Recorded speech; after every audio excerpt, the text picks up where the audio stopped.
I'd like to call the Proctor City Council meeting for Monday, October 18th, 2021 to order. Would you please stand for the Pledge of Allegiance? I pledge allegiance to the flag of the United States of America and to the republic for which it stands, one nation, under God, indivisible, with liberty and justice for all. Perform a roll call at this time. Councillor Benson? Present. Councillor Reuter? Present. Councillor Johnson? Present. Councillor DeWall? Present. Mayor Ward is also present. Let the minutes reflect Chief Gaddis, Attorney Bray, Administrator Rich, and Megan Jordan are also in attendance. Looking for a motion to approve the City Council meeting minutes. There is a correction on this. The minutes are for Monday, October 4th, 2021. I'll make that motion. Motion by Councillor Reuter. Is there a second? Second. Second by Councillor Johnson. Any further discussion? Hearing none. All in favor say aye. Aye. Oppose? Motion passes. Looking for a motion to approve the agenda. I'll move the agenda. Councillor Benson made the motion to approve the agenda. Is there a second? Second. Second by Councillor DeWall. Any further discussion? Hearing none. All in favor say aye. Aye. Oppose? Motion passes. At this time, I'll entertain a motion to suspend the regular City Council meeting and go into our public hearing for garbage assessments. So moved. Councillor Reuter made the motion. Is there a second? I'll second that. Any further discussion? Hearing none. All in favor say aye. Aye. Oppose? Motion passes. At this time, we will take any written responses, or there's no one in person. So Administrator Rich, do you have any written responses? Nothing submitted. Okay. So is there a time limit we needed to give for public hearing? I think just a few minutes would be fine. Okay, so we'll give it a minute or two here, and if no one shows up, I would entertain a motion to certify the garbage assessment list that you have in front of you. Councillor DeWall? I have one question, Mr. Mayor.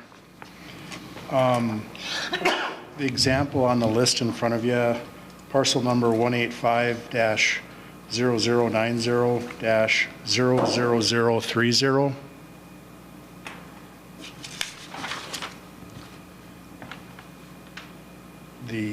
Where are you looking, Councillor? On the assessment list, far right is parcel number. Use the parcel number to keep the names discrete for right now. Yeah, which one was it? Last five is 00030. Okay, thank you. Pretty certain that person is no longer with us. I did a quick check, and it's not even the same one on the tax, so I don't know how accurate it needs to be, but the parcel lines up, but the owner is different. I believe it's a son. And just looking at it, this has been a history of it since 2013. So just want to make sure that we have the right name.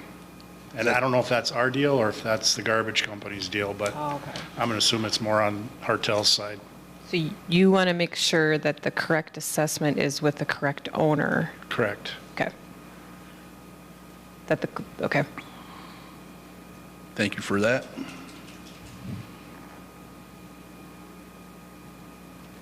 Is there any other discussion for council regarding the list?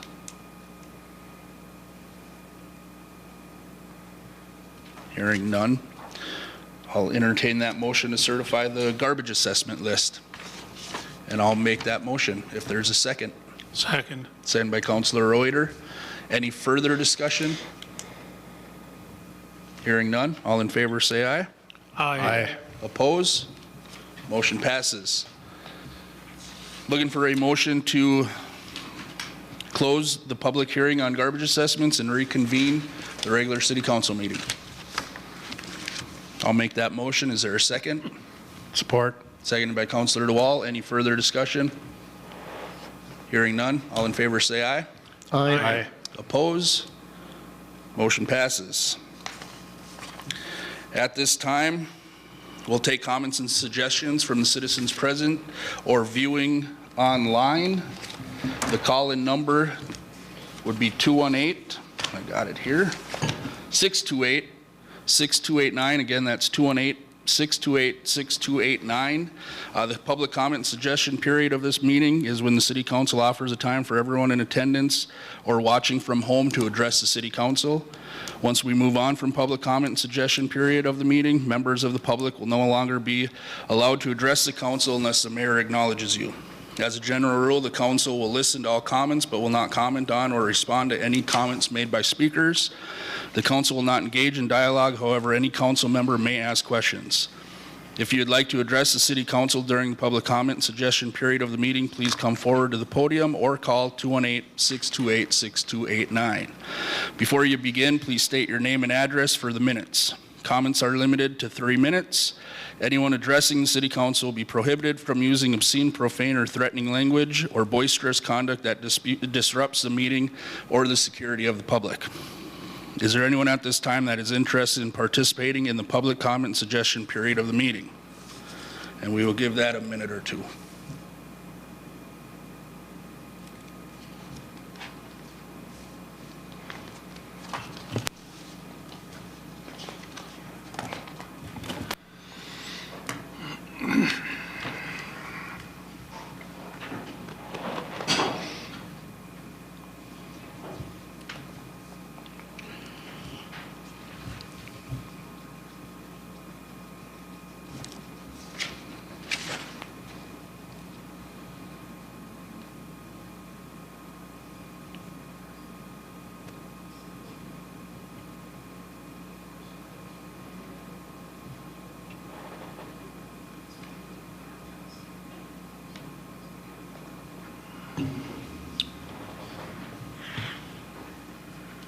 Hearing no comments, we'll move on. Looking for a motion to approve the consent agenda. So moved. Councilor Reuter made the motion. Is there a second? I will second if we could pull 1C and D, please. Councilor Benson seconds that with pulling items 1C and 1D. Any further discussion? Hearing none. All in favor say aye. Aye. Oppose? Motion passes. That'll bring us to 1C, LCMIT Insurance 5-year claim history. Councilor Benson. Thank you very much, Mr. Mayor, Council. And I pull these for the simple reason that I think both these items are important, and I certainly want to thank the administration, the administrator, our finance director for pulling these out so we have an opportunity to see our claims history and perhaps, practice or at least look at what we might do to enhance loss control. And certainly the finance highlights is welcome. I certainly appreciate seeing where we are in a fashion like this. Very understandable, and it's appreciated. Thank you. Thank you. Any other discussion on item 1C? Hearing none, we'll move on.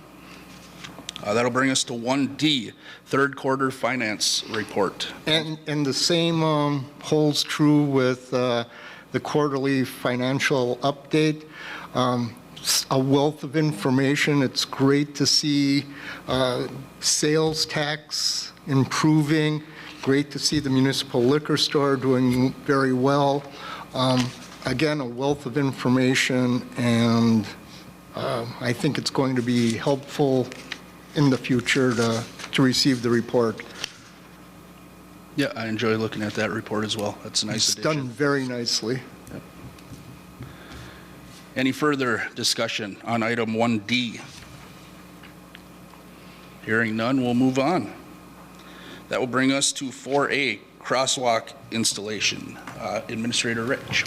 Thank you, Mayor. At the last council meeting or two, we had talked about crosswalks and possible different locations. I said I was going to bring that up at our monthly engineering meetings, and we did talk about it with street staff and the engineer, and these highlights in the memo were items that we had discussed.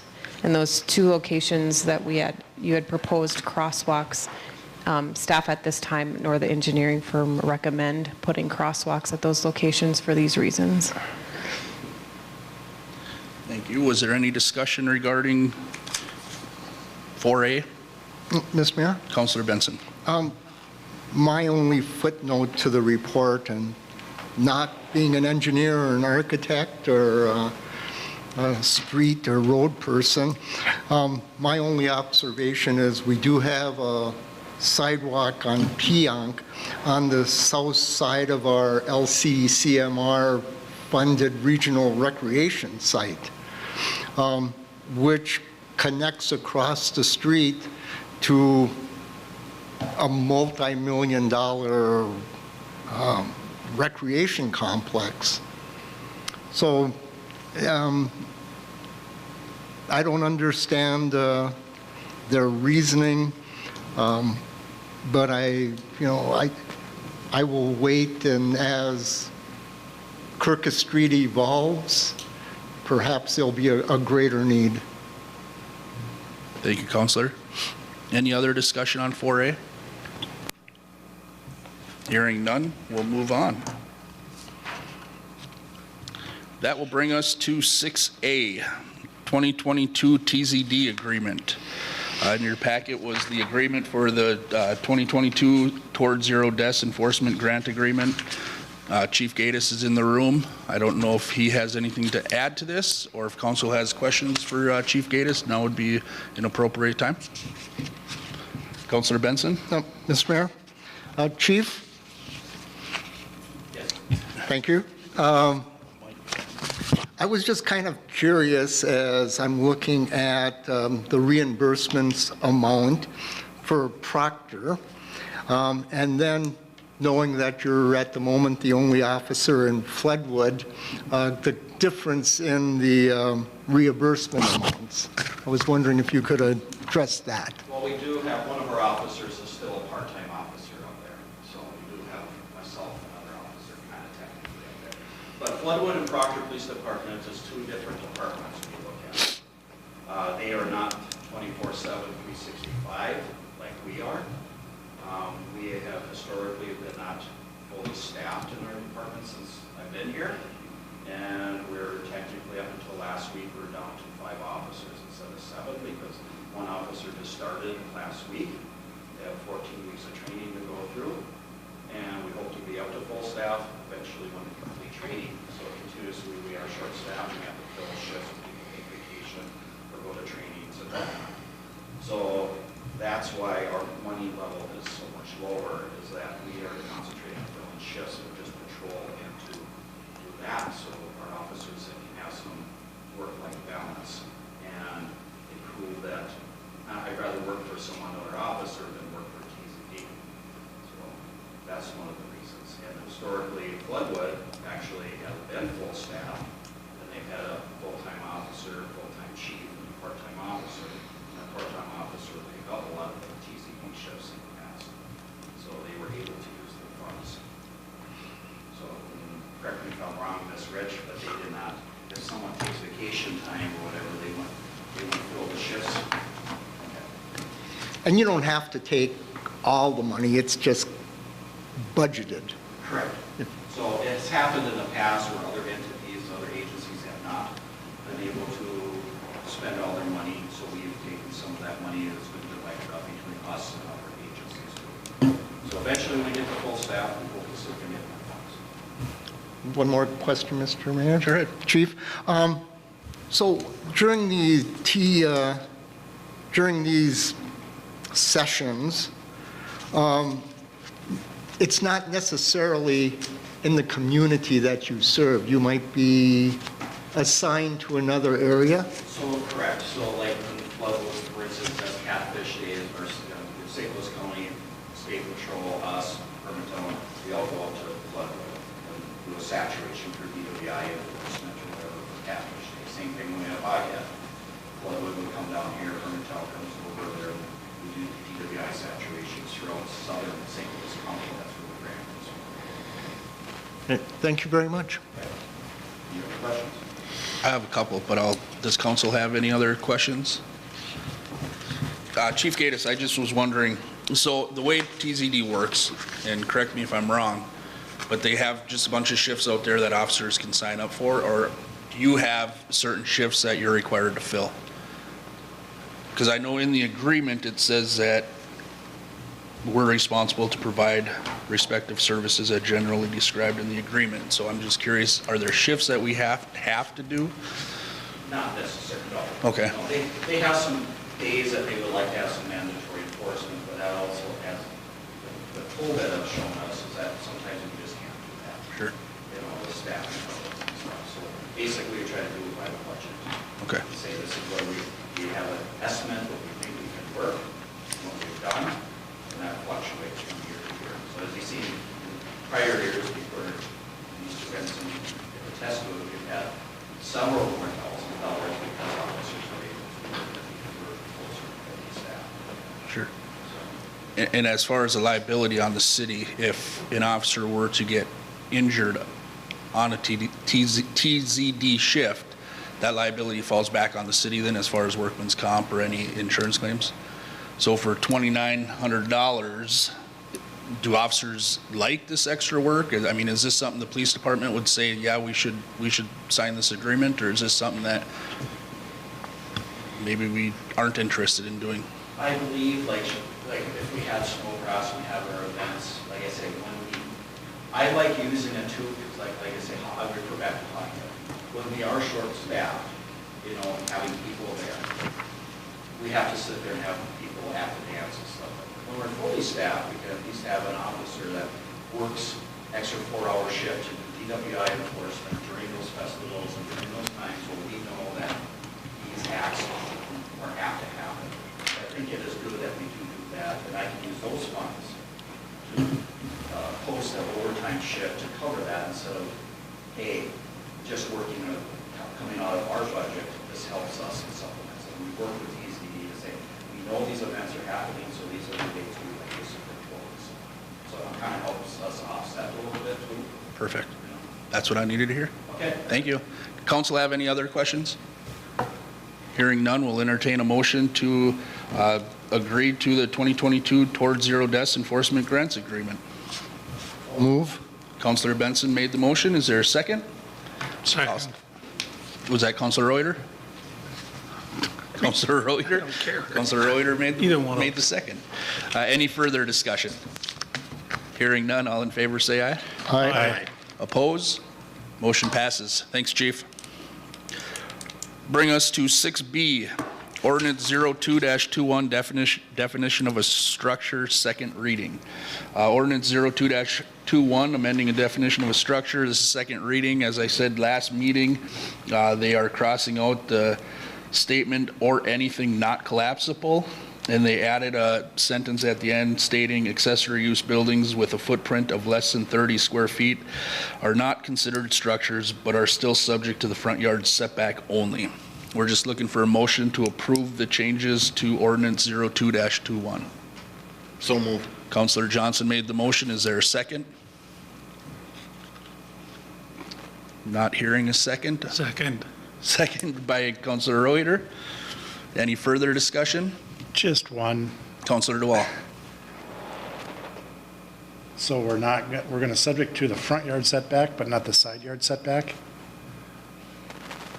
of 5 feet?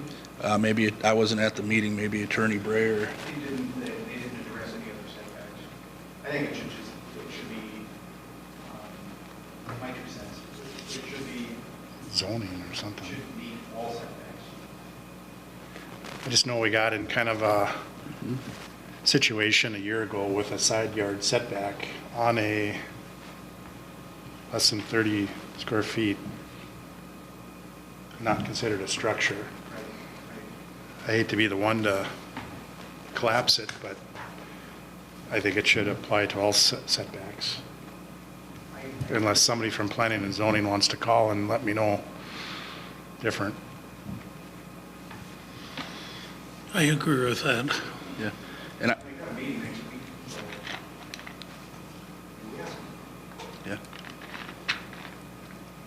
Yeah, I agree. I had one question as well that maybe Attorney Bray hate to, oh, go ahead. I'm sorry, I was at that meeting. Can I weigh in a little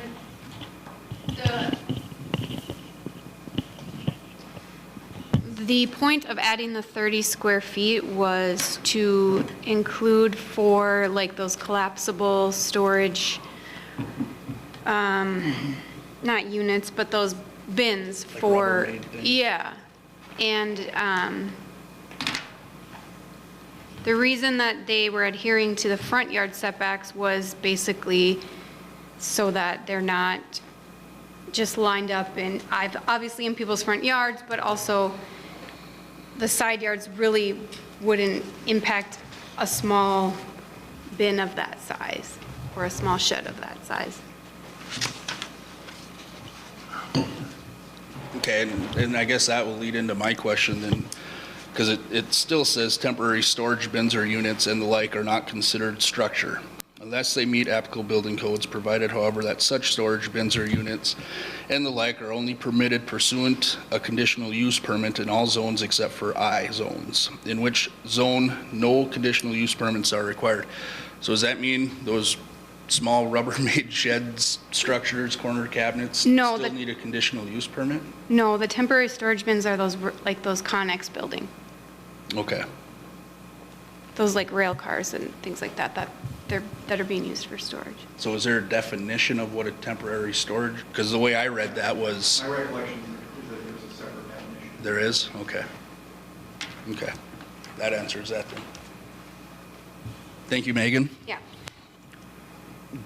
Any other questions regarding ordinance 02-21? Hearing none, there's a motion and a second on the floor. All in favor, say aye. Aye. Oppose? Aye. Administrator Rich, can we do a roll call vote, please? Sure can. Counselor Johnson, No. Counselor Roweeder, No. Counselor Benson, No. Counselor DeWall, No. Mayor Ward. No. Motion fails for lack of support. And I guess, do we need a motion then to send ordinance 02-21 back to planning and zoning? You're using that, I'm telling what you specifically want. I think we should do that administrative. Yeah. Wouldn't hurt to have a motion. So I'll entertain a motion on what council would like to see planning and zoning address regarding ordinance 02-21. Councilor DeWall? I would just make the motion that it should adhere to all setbacks, not just front, because what we're trying to eliminate is the possibility of two neighbors that maybe do not get along.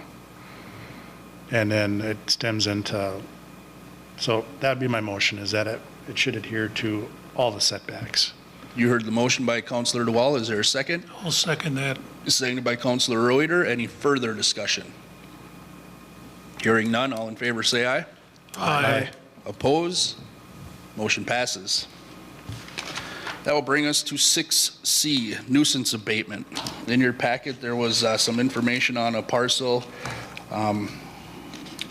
asking to amortize the assessment. I'm going to make a motion that we table this item. We did find some more discussion points that I think Administrator Rich, myself, and the landowner should maybe discuss before council has any discussion on this.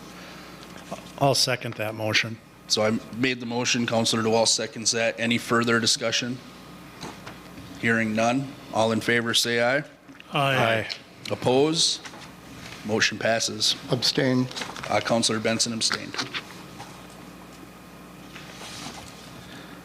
That'll bring us to 6D, committee and commission terms. Administrator Rich. Thank you, Mayor. You have in your packet, these were committee and commission term expirations that we had passed last year. You have a revised memo in front of you, and the revision on this memo includes taking off a PETA position. There was one commissioner who thought their term was done in 2021, but it turns out it's not until 2025. So PETA had made a motion at their meeting to begin advertising for it, but after we checked into it, That particular member has still indicated they would like to be off the PETA, but it becomes from an expiration to a resignation. For no other reason than they're have plans to do other. So we're waiting. I'm not asking for authorization to advertise that position until we get a formal resignation from that person. Liquor Control Committee, that is, again, it was passed in that committee commission packet, but you have in front of you the Proctor City Code and who comprises that commission. So you could either appoint that city council member with this whole appointment, reappoint them to that position, or you can wait till those first meetings of the year where you do your appointments of council members. And then finally, the Proctor Golf Advisory Board, we did not set term limits on those committee members. So there's nothing to advertise in that position unless you decide otherwise. I did check into tourism, and again, this was the advisory commission's policy or procedure that we had passed earlier. According to tourism, in their bylaws, there's a very specific number or representation that makes up their tourism committee, and that is in your packet. That was approved. There are people that have expertise, knowledge, experience, and are directly related with the tourism field that are made up of their membership. Again, you have in front of you the code that says that you can direct otherwise if you'd like, but at least you have the information in front of you to make that decision. Thank you. So Administrator Rich, you're looking for a motion to accept all these other positions to go out for applications? Correct. I'll make a motion to direct Administrator Rich to post the opening positions that we have becoming available. Is there a second to that? Second. Seconded by Councilor Johnson. Any discussion? So we are posting the open positions, not necessarily approving the committee and commission terms at this point. I think we already approved the terms in this advisory committee and commission form back, oh man, that must have been Right. what, So 2 months ago? the terms are 3 years for all of these positions. Yeah. And yeah, I only noticed because I was looking under liquor control, and there's one at-large member who wasn't a member for the past few years. All of a sudden, there's a term associated with that. And I think that was an ad hoc position, correct? It's a non-voting position. And that was always a position that originally was supposed to rotate through all the license holders. Again, not a permanent position for one establishment or one license holder. Yeah, and I think it can. Now, I guess my opinion would be that person is a non-voting member of the committee. They still have a term, and at the end of that term, council could always appoint somebody else in that ad hoc position. That was my understanding, and maybe I misread something, but does that make sense, Councilor? No. What does, okay, what? I don't think you could explain it any better. It's just the, Are you looking for that ad hoc position to be a one-year term?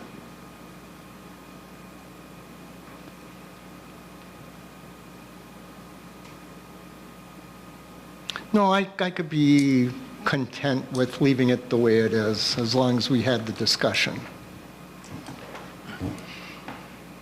since we're on the topic, though, I guess I do have a discussion or a question as well.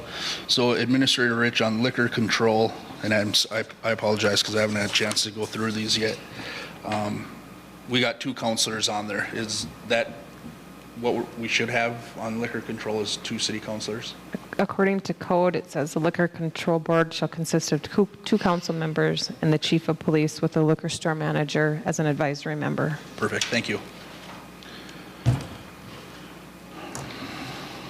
And then under Cable TV Commission, you have 1 opening. But on the list that was in our packet, there's 2 openings. Thank you. Yep, thanks for that correction.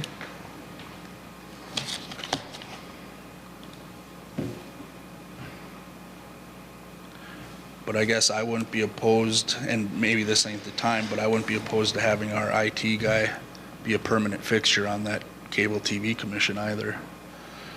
So maybe that's for discussion at a different meeting, but. Any other discussion from council? Mayor, Councilor, so then I'm on liquor control, and I'm assuming, and my term is up at the end of the year, but we have a meeting on the 15th of November. Then would I re-up at that time for 3 more years? well, the way those, since I've been sitting here, the way these committees, commissions work is at our first meeting in January, we go through and appoint council members to different committees or ones they're interested in. Okay. That's when either you would get appointed back to that committee or somebody else would Okay. take over. Thank you. You're welcome.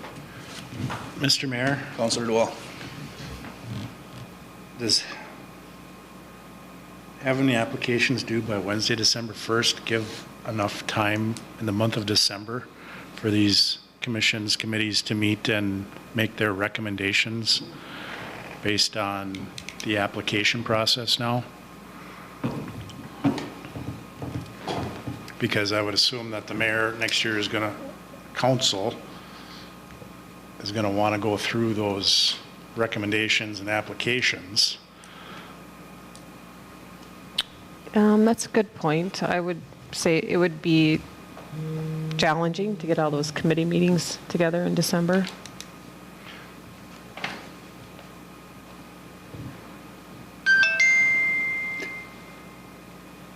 I guess there would be no reason. It's not a lengthy application. It's not a huge process to apply. It's a 1-page application, so you could bump up the application deadline to perhaps the second meeting, or it could be anything in November, and then we'd have it on a December agenda.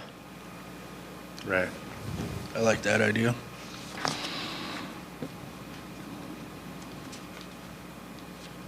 Would you consider November, this random date of, or you could just leave it to my discretion to set the date, so that giving me enough time to get the committee meetings together. Yeah, because some committees meet at the end of the month. Yeah. That might help them get that meeting done the end of November, so we could have it council the first meeting in December. Or for those who meet at the end of the month, planning and zoning, for example, we would have that by our December meeting, maybe the second December meeting or something. And that'd be the 15th, it looked like, so.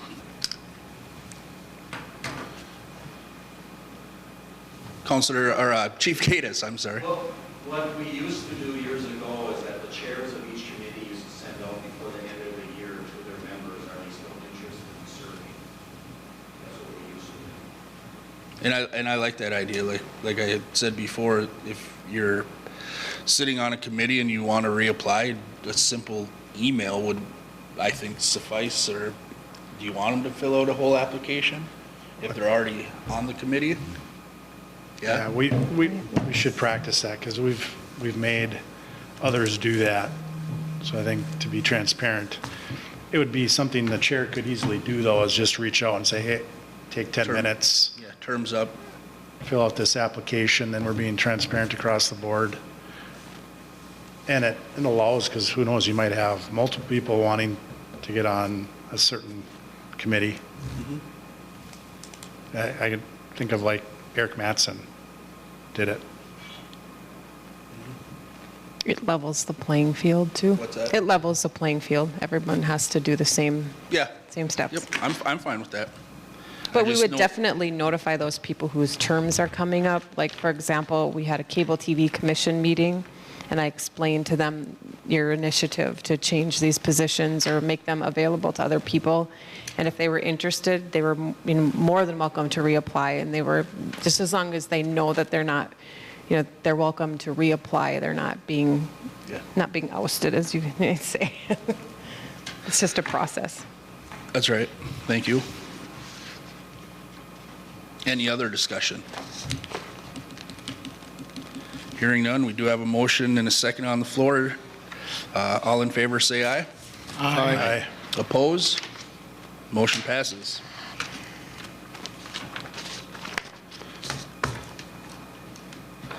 That will bring us to 6E, declaring equipment surplus. In your packet was a memo from Fire Chief Helquist and Administrator Rich, and they're recommending declaring the following fire department equipment as surplus and allow Chief Helquist to sell to another department. That is 16 SCBA units, all expired SCBA expired cylinders, and 25 face masks. Is there a motion to go with the recommendation? I will make the motion to go with the recommendation. Is there a second? Second. Second by Councilor Reuter. Any further discussion? Hearing none. All in favor say aye. Aye. Oppose? Motion passes. 6F, sand salt shed. Administrator Rich. Thank you, Or Mayor. Councilor DeWall, I guess. Yeah, I guess I'll start, and Councilor DeWall can join me when he feels it appropriate. The Sand and Salt Committee met. So the process was, they had the first committee meeting they had, I think was like in January, and that was deciding on looking at the two locations and kind of doing a study on the Fairgrounds location or the Kirkus Street. From there, they asked us to the staff and engineering to explore both of them. We had several questions that we had to answer.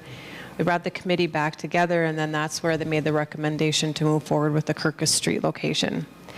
After that meeting between, I think that was around April, staff and engineering firm has been meeting to look at the project from a bigger perspective than just putting the sand salt facility. Also to include a 40 by 60, approximately 40 by 60 garage that would house the sand salt equipment, so it's not down in one location and the sand salt is in another. And then even a larger picture of looking at the area as a potential future public works, entire public works location. And that involved looking at the type of building that we would want for a larger building, putting it on the property, fitting it in between the wetlands, figuring out grading so that we're not placing something that in 5 to 6 years when we're ready to replace a public works facility, build a new one, or whatever that time frame is, gee, we really wish we would have put it someplace else.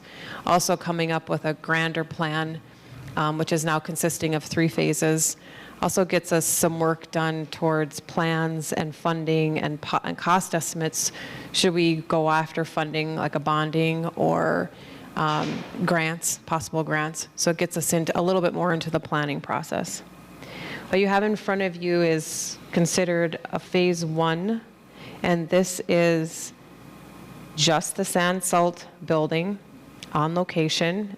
The other buildings will be off to the other side of the driveway, and the reason why that they need to be separated is because there is a utility power line easement on there that we can't build on.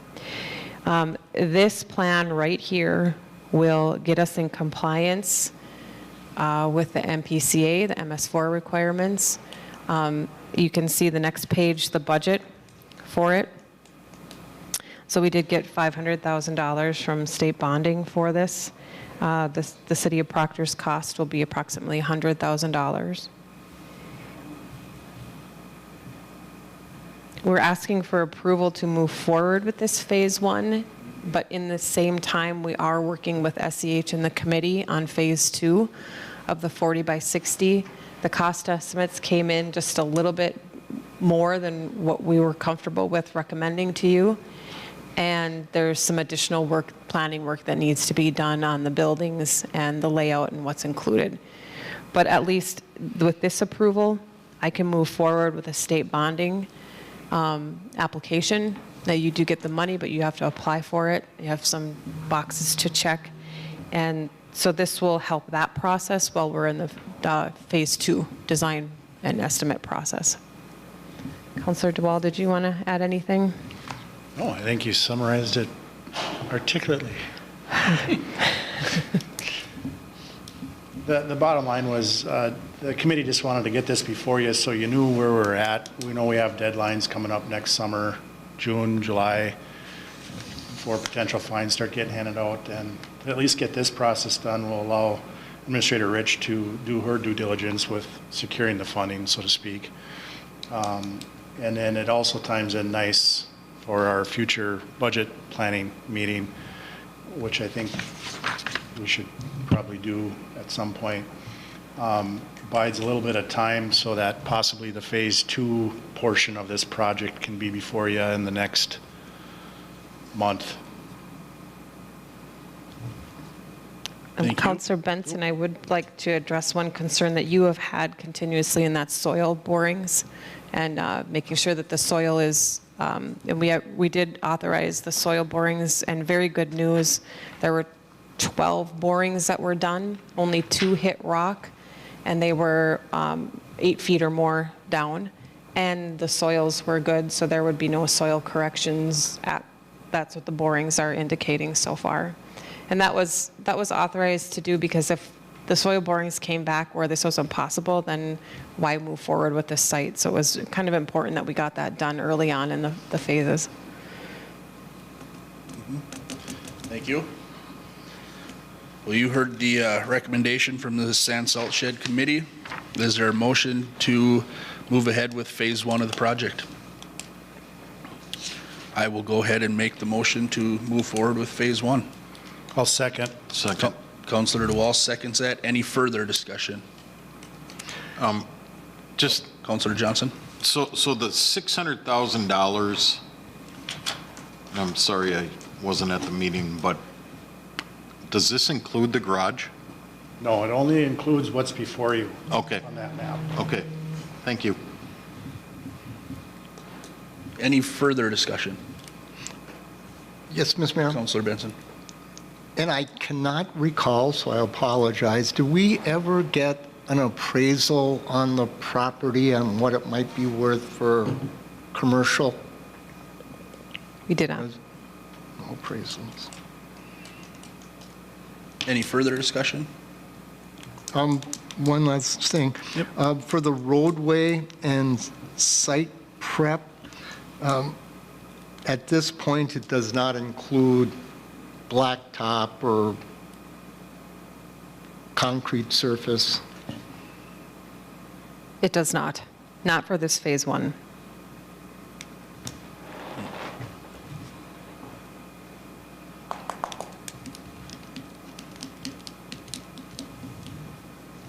Anything further, Councilor Benson?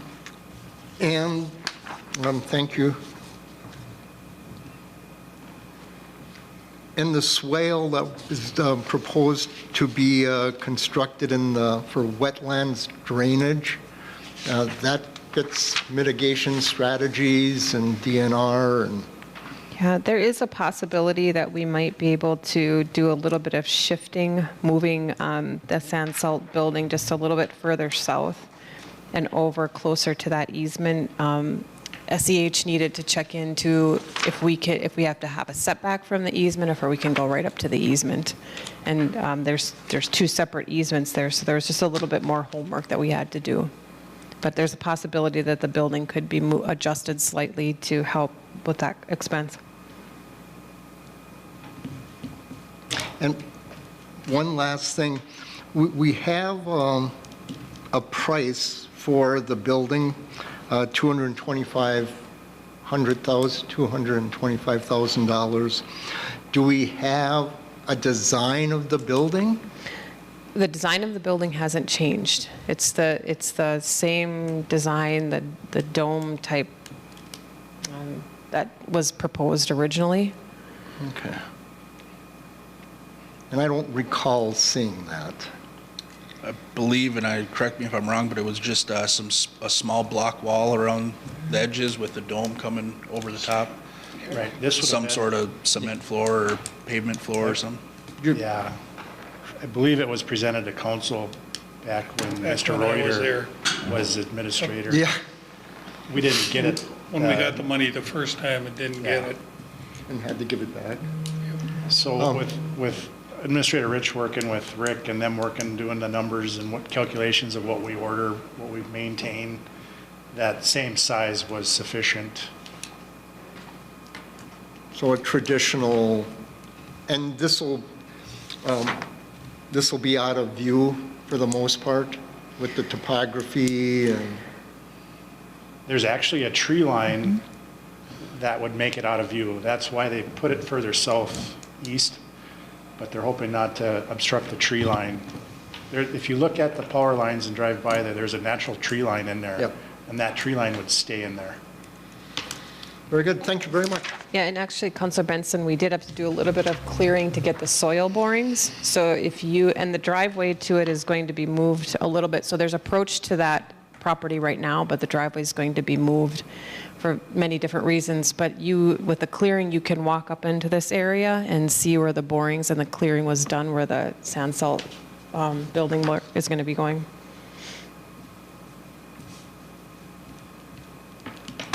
And how much have we received towards moving the salt sand shed again? The total amount will be 500,000. Thank you very much. Thank you. Any other discussion?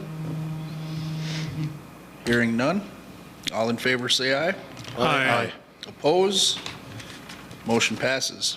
That'll bring us to members' concerns. Councilor Benson. Just one, I noticed that MnDOT was in town on Friday, walking Highway 2, checking out that project for, I guess now it's 2026, and that was very exciting to see them start at Boundary and walk down one side of Highway 2 and turn around and come back on the other side. And so that's, gave me thought that, I guess I'd refer to Administrator Rich.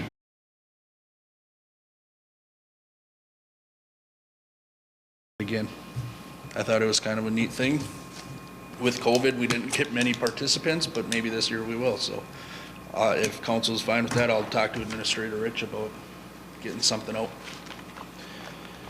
And for the League of Minnesota Cities, you go to lmc.org. That's where you can submit your essay. So that's all I had. Administrator Rich, did you have anything further to add? I don't, Mayor. Thank you. Okay. Attorney Bray? Nothing for you. That said, we'll look for a motion to pay the bills. So move.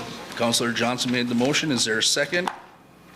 Second. Second by Councilor Benson. Any further discussion? Hearing none. All in favor say aye. Aye. Oppose? Motion passes. Looking for a motion to adjourn. Make a motion to adjourn. Councilor DeWall made the motion to adjourn. Is there a second? I'll second that. Any further discussion? Hearing none. All in favor say aye. Aye. Oppose? Motion passes. Thank you. Is that you again, Jim? That's my, it's my phone, yes. Keeps vibrating.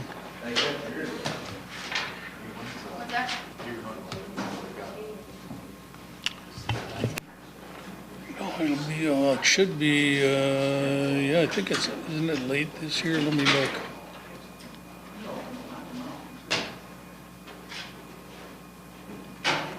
Should be November 6th. First Saturday in November.